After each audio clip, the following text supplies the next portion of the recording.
Hello दोस्तों, तो स्वागत है आपका आपके YouTube channel S G classes में।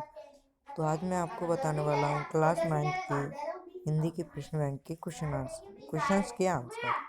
तो चलो बिना समय में रुकावट डाली स्टार्ट करते हैं। ये रहा पहले इकाई 1 पे आ गए अपन। इसके क्वेश्चन इसमें लिखा है आदिकाल की समय सीमा कब तक है।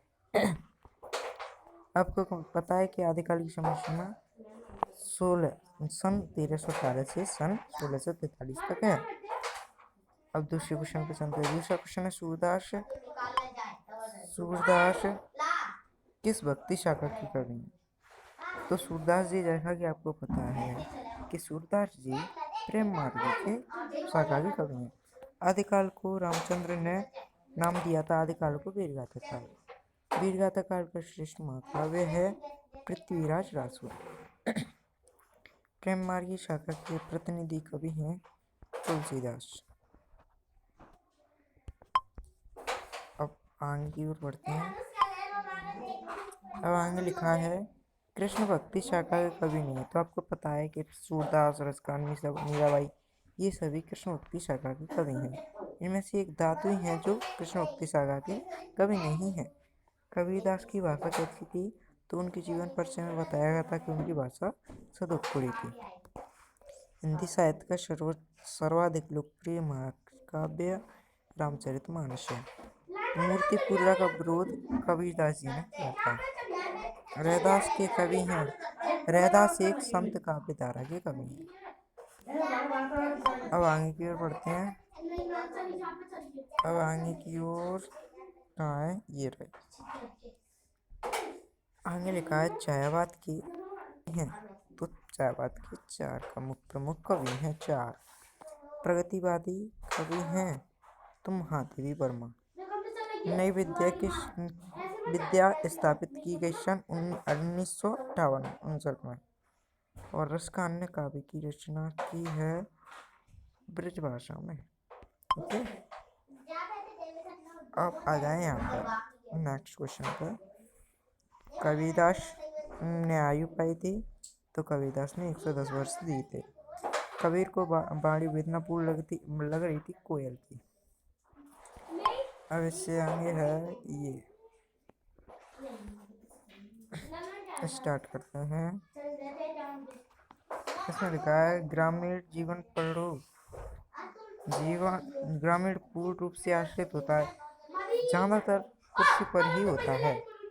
मेघ आय रचना है एक सर्वेश्वर द्वाल सक्सेना जी की है। और मित्रनंदन पाध्याय इनमें से शब्दों की प्रधानता होती है। संस्कृत के शब्दों की प्रधानता ज्यादा होती है।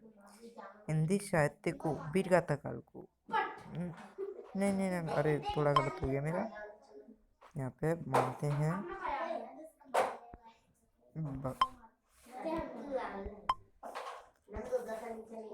एक मिनट, भक्ति काल को माना जाता है। भक्ति काल कोई पूछ ले कि हिंदी का सूर्य किसे कहा जाता है तो बता देना भक्ति काल को माना जाता है। तो उसमें करेक्ट ऑप्शन हो जाएगा फर्स्ट वाला ही ऑप्शन करेक्ट हो जाएगा।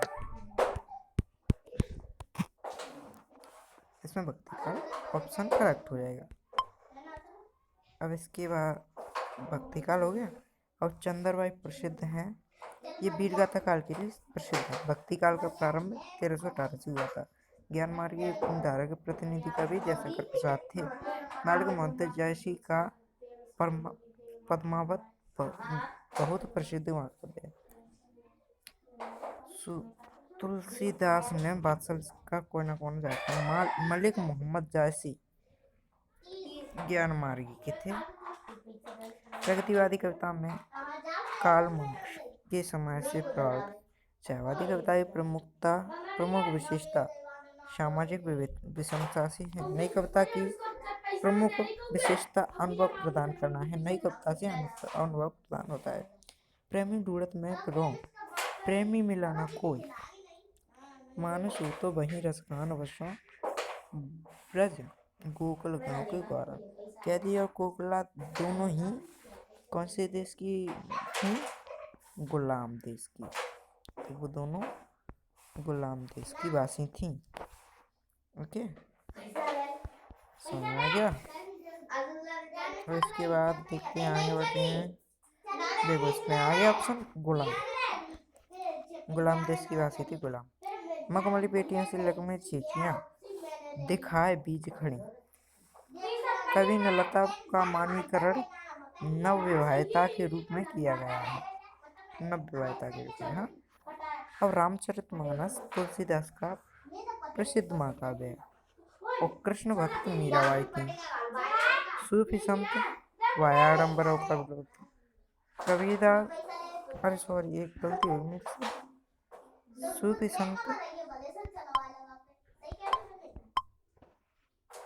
संत कबीरदास थे वायाडम्बरों के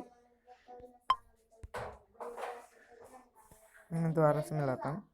रामचरितमानस उसके थे तुलसीदास का, कृष्ण भक्त मीराबाई, सूफी संत और कृष्ण भक्ति धारा के कवि वल्लभाचार्य, सूफी संत जायसी, कबीरदास वायाडम्बरों का विरोध। आशा है कि आपको समझ में आ गया। रहस्यवाद नागार्जुन है। प्रगतिवाद की प्रगति को मानवीकरण, छायावाद का अर्थ छायावाद के समकक्ष। नई कविता भारतीय युग में गई। आधुनिक काल 1953 से अब तक। ठीक है, अब इसके बाद है कबीरदास का हो जाएगा साखी। उन्होंने लिखी थी ना साखी, तो इसका हो जाएगा साखी। साखी, ओके। और सुजान, इसका हो जाएगा सुजान रसखानी मतरंगड़ी। गर्म हवाएं सर्वेश्वर दास सक्सेना माखनलाल चतुर्वेदी बीड़ा पल्ला सुमित्रा नंदन पल रसखानो कबीरदास साखी। ओके, अब ये तो हमने कर ली यहाँ तक। अब यहाँ से आगे हम करेंगे नेक्स्ट वीडियो में। तो तब तक के लिए नमस्कार। प्लीज़, मैंने इस वीडियो को बहुत ही मेहनत से बनाया है। पहला वीडियो मैंने डाल दिया है और ये मेरा दूसरा वीडियो है। कोई भी गलती हो तो मुझे माफ़ करना। और मेरे चैनल को ज़्यादा से ज़्यादा लाइक करें, कमेंट करें और सब्सक्राइब करें। अगला पार्ट लाने के लिए मुझे कमेंट में लिखें अगला पार्ट लाओ। Thank you for watching my channel.